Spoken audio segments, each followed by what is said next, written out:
Shut up and sit down. 14.8 Kin groups. Kinship is itself is not a group but is one of the strongest basis for group formation. अब देखिए, kinship जो होता है, वंश जो होता है, वो खुद में एक समूह नहीं है, लेकिन इससे समूह बनाए जाते हैं. ये बहुत स्ट्रांग है, ये सबसे महत्वपूर्ण है. You will come across names of several unilateral kinship groups such as family, lineage, clan, phratry, and moiety while going through any discussion on kinship. जब आप किनशिप के ऊपर कोई भी जब डिस्कशन होगा तब आपको ये पता चलेगा कि बहुत सारे यूनिलैटरल किनशिप ग्रुप्स हैं. जैसे फैमिली होता है, आपका परिवार, लीनेज आपका वंश, क्लैन आपका गोत्र, फ्रैटरी आपका बिरादरी जिसमें आप होते हैं, मोइती जिसमें आधे आधे भाग मिले होते हैं. तो ये सब होते हैं.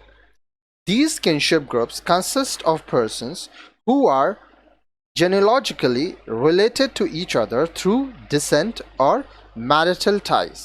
अब ये जो ग्रुप्स है, ये जो किनशिप ग्रुप्स है, ये जो समूह है, इसमें वो लोग होते हैं जो जेनेलॉजिकली एक दूसरे से जुड़े होते हैं, चाहे वो वंश से जुड़े हो, चाहे वो शादी के वजह से जुड़े हो.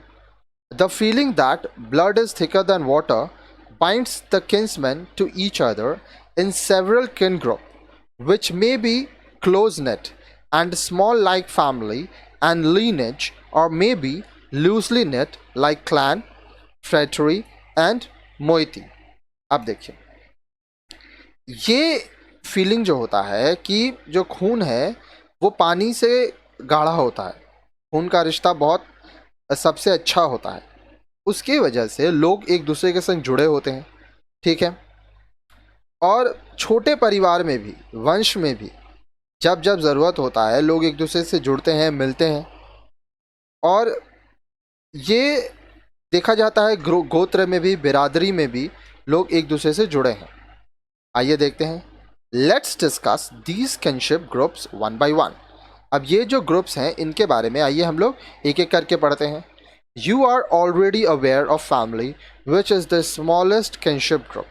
आप ऑलरेडी परिवार के बारे में जानते हैं. इसके बारे में हम लोग एक पूरा चैप्टर पढ़ाए थे आपको आगे. ठीक है, जो कि किनशिप ग्रुप का, जो कि हमारा वंश है, जो हमारा ब्लड रिलेशन का जो समूह है, जो ग्रुप है, उसका बेसिक यूनिट है. सबसे छोटा जो होता है वो परिवार होता है. It is basically made up of a man, his wife and their unmarried children. परिवार किससे बनता है? एक व्यक्ति होता है, उसकी पत्नी होती है और उसके अविवाहित बच्चे होते हैं, और इन सब से मिलके बनता है एक परिवार, फैमिली.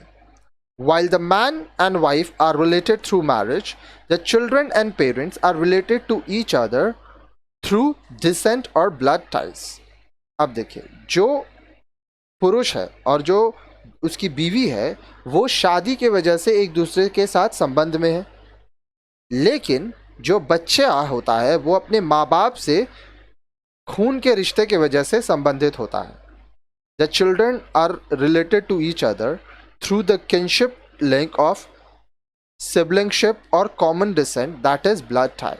अब जो बच्चे होते हैं, मान लीजिए कोई परिवार है उसमें एक से ज़्यादा बच्चे हैं, तो वो बच्चे एक दूसरे से कैसे जुड़ते हैं? वो एक दूसरे के भाई बहन होते हैं जिनको हम लोग सिबलिंग्स कहते हैं, या हम लोग ये कह सकते हैं कि उनमें एक ही खून है. Some of the important groups based on principles of unilateral descents are as follows. अब देखिए, यूनिलैटरल जो हमारा डिसेंट का जो प्रिंसिपल है, सिद्धांत है, उसके आधार पर आइए हम लोग बात करते हैं. और भी जो ग्रुप्स होते हैं, लीनेज जिसको हम लोग कहते हैं वंश. Family is bilateral but lineage is unilateral descent group. Family क्या है? बाइलैटरल है, लेकिन लीनेज जो आपका वंश है ये यूनिलैटरल है. ठीक है, इसका क्षेत्र ज़्यादा बड़ा होता है. It consist of all consanguineal blood relationships who claim their descent from a known common ancestor or ancestors who existed in reality in the known past. अब आपका वंश कौन होता है? वो लोग जिनका आपसे खून का संबंध है. ठीक है, और आप उनको पता है कि पूर्वज कौन थे. जैसे कि आपके जो चाचा हैं, ठीक है, वो आपके वंश होते हैं, ठीक है, आपके चाचा का बेटा आपका वंश कहलाएगा, ठीक है। आगे देखिए, the ancestor is not a myth as is the case with a clan. अब देखिए, गोत्र में ये नहीं पता रहता है कि पूर्वज कौन है, लेकिन वंश में पता रहेगा पूर्वज कौन है। Lineage is an exogamous group. अब यहाँ पे एक वर्ड है एक्सोगैमस, आइए इसका मतलब हम लोग देखते हैं, ठीक है। एक्सोगैमस, एक्सोगैमस का मतलब होता है विजातीय विवाह करने वाला, ठीक है। Exogamy is the social norm of marrying outside the one social group, जो किसी और में शादी कर लेता है, किसी और वंश में। It is a unilateral descent group. It implies that a lineage includes all such family members who belong to the father's line alone.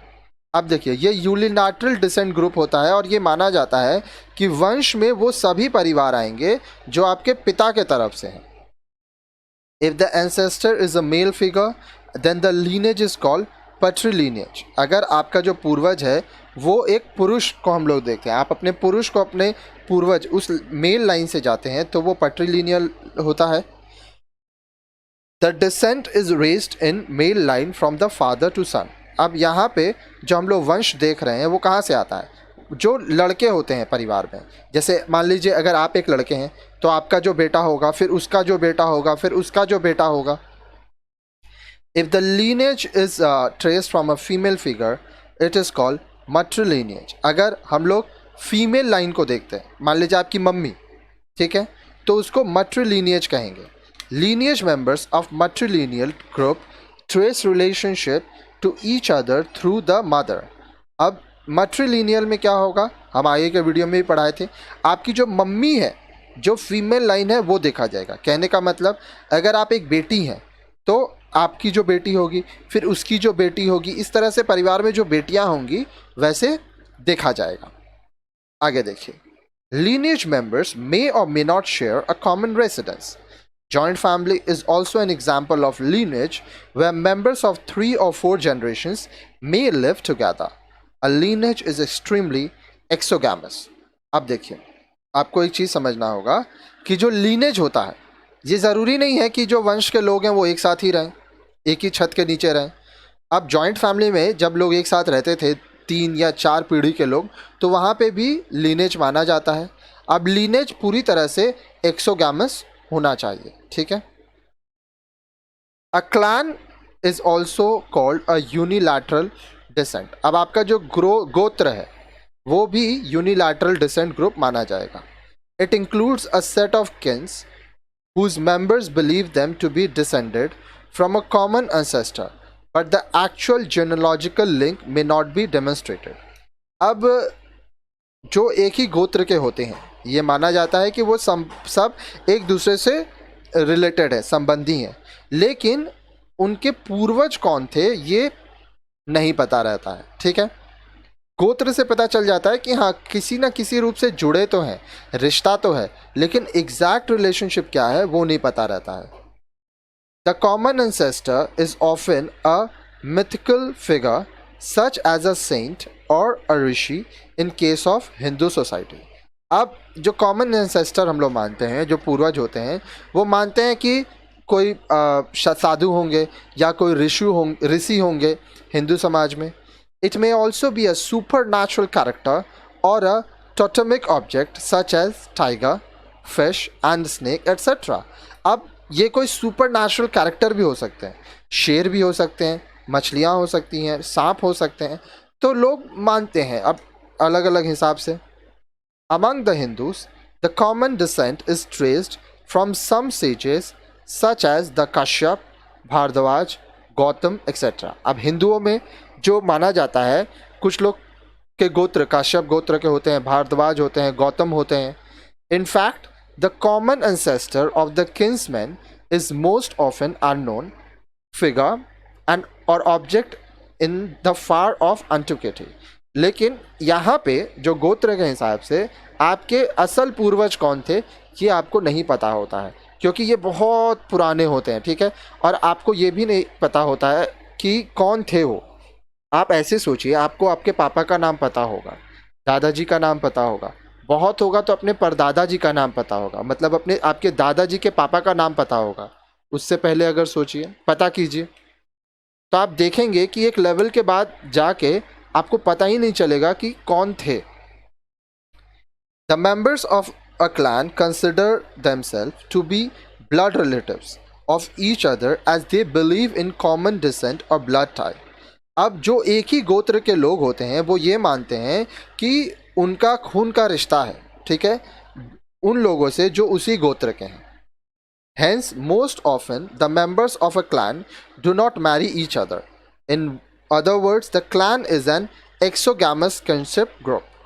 इसलिए ये देखा गया है कि एक ही गोत्र के लोग एक दूसरे से शादी नहीं करते हैं, क्योंकि ये मानते हैं कि वो आपस में भाई बहन है, ठीक है, और हिंदू समाज में भाई बहन में शादी नहीं होता है। दूसरे शब्दों में हम कह सकते हैं कि जो क्लैन है वो एक्सोगैमस किनशिप ग्रुप है। The clan is patrilineal when the descent is traced through the male line. अब देखिए, आपका जो गोत्र है वो पट्रिलिनियल होगा अगर आप अपने वंश को अपने मेल लाइन से देखते हैं, मतलब पुरुष का जो लाइन है उससे। जैसे पापा पापा हुए, पापा आप, फिर पापा से आप हुए, मान लो आप एक लड़के हैं तो आपका जो बेटा होगा फिर उसके बेटे का जो बेटा होगा। If the descent is traced through the female line, it is called matrilineal clan as found among Khasi and Garo of Northeast Asia. अब जो डिसेंट है वो फीमेल लाइन से अगर हुए, मम्मी मम्मी से बेटी, बेटी की बेटी, बेटी की बेटी की बेटी, तो उसको बोला जाएगा फीमेल लाइन से, तो मैट्रिलिनियल क्लैन। ये चीज़ नॉर्थ ईस्ट इंडिया में खासी और गारो में पाया जाता है। आगे देखिए, clan is also known as gotra in Hindi. Hindi में हम लोग क्लैन का मतलब गोत्र बोलते हैं। The clan grouping is mainly taken into account while initiating marriage negotiation. अब देखिए, जब हम लोग शादी की बात करते हैं तो हम लोग गोत्र मिलाते हैं, ठीक है। Marriage is negotiated only with those who do not belong to the one's own clan. शादी उन्हीं के बीच में होता है जिनका गोत्र एक नहीं होता है। आगे देखिए, फ्रैटरी। A fratry is unilateral descent group composed of two or more clans which are supposedly interrelated. अब फैक्ट्री भी एक यूनिलैटरल डिसेंट ग्रुप है जहाँ पे दो या दो से ज़्यादा गोत्र के लोग एक दूसरे से संबंधित होते हैं। Like clan, the phratry organization is also exogamous. अब क्लैन के ही तरह फ्रैट्री ऑर्गेनाइजेशन भी एक्सोगैमस होते हैं, ये आपके बिरादरी होते हैं। The members of fratry organizations believe that they have a common ancestor. अब आपके बिरादरी के जो लोग होते हैं वो ये मानते हैं कि एक दूसरे से आप जुड़े हैं क्योंकि आपके जो पूर्वज हैं वो एक ही थे। The clans constituting a fratry may retain their individual identities, but they fulfill special obligation on ceremonial occasions. अब जो एक ही गोत्र के लोग होते हैं और बिरादरी में होते हैं उनका अपना अपना अस्तित्व होता है, आइडेंटिटीज़ होते हैं, उनकी अपनी पहचान होती है। लेकिन जब वो कुछ जैसे शादी करते हैं तो उनका अपना अपना उसमें ऑब्लिगेशन से नियम कानून होता है। फिर आता है moiety. Moiety is a large social group that results from the splitting of a society into two equal or unequal halves on the basis of descent. Each half thus formed is called a moiety. अब देखिए, मोइती में क्या हुआ, ये एक बहुत बड़ा social group होता है जहाँ पर एक एग्जिस्टिंग सोसाइटी, कोई समाज है जो कि दो हिस्सों में बट गया है, ठीक है। अब दो हिस्सों में बराबर भी बट सकता है, अनइक्वल भी हो सकता है। किस चीज़ पे? On the basis of descent, वो आए कहाँ से, वंश के हिसाब से। अब हर एक को बोलते हैं मोइती, ठीक है।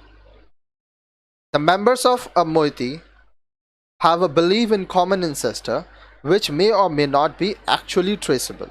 अब मोइती के जो सदस्य होते हैं वो ये मानते हैं कि उनके जो पूर्वज थे वो एक ही थे, लेकिन उनके पूर्वजों को पहचान पाना मुश्किल होता है। Each moiety is again subdivided into number of phratries. हर एक मोइती फिर अलग अलग बिरादरी में बांटा जाता है. Each phratry is split up into a number of clans and each clan into a number of lineage and finally each lineage into a number of families. अब देखिए, मोइती जो होता है उसको बिरादरी में बांटा जाता है, फिर बिरादरी को और तोड़ के गोत्र में बांटा जाता है, गोत्र को और तोड़ के वंश में बांटा जाता है, फिर वंश से अलग अलग परिवार आते हैं. तो देखिए, the Aimol Kuku tribe of Manipur has a set of moieties which are further divided into phratries and so on. अब मणिपुर में एमोल कुक्कू ट्राइब है जहाँ पर बहुत सारे मोइतीज हुए और फिर उनको फ्रैटरीज बिरादरी में बांटा गया, फिर बिरादरी को गोत्र में बांटा गया, गोत्र से वंश हुआ, वंश से परिवार हुआ. आगे देखिए, the two moieties provide marital partners to each other as members of one moiety cannot marry each other. अब देखिए, दो अलग अलग मोइती के जो लोग हैं वो शादी कर सकते हैं, क्योंकि एक ही मोइती के अंदर जो सदस्य है वो आपस में शादी नहीं कर सकते. But the Toda moieties are endogamous although they are further subdivided into exogamous clans. लेकिन जो टोडा मोइतीज हैं वो एंडोगैमस है, वो आपस में शादी करते हैं, लेकिन बाद में इनको और जब तोड़ा जाता है तो ये एक्सोगैमस हो जाते हैं. अब नेक्स्ट वीडियो में आप किनशिप बिहेवियर के बारे में पढ़ेंगे.